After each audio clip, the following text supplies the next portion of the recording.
रोकले रोकाते नइखे अखिया से नीर रे लागता कि बेधतावे देहिया में तीर रे।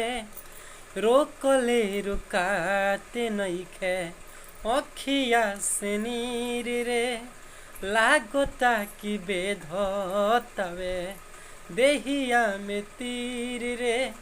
तो हाली कवनो वैद के बोला दे माई रे, हाली कवनो वैद के बोला दे माई रे।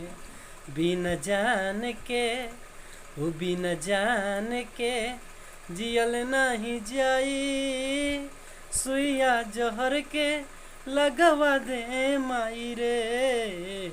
बिन जान के जियल नहीं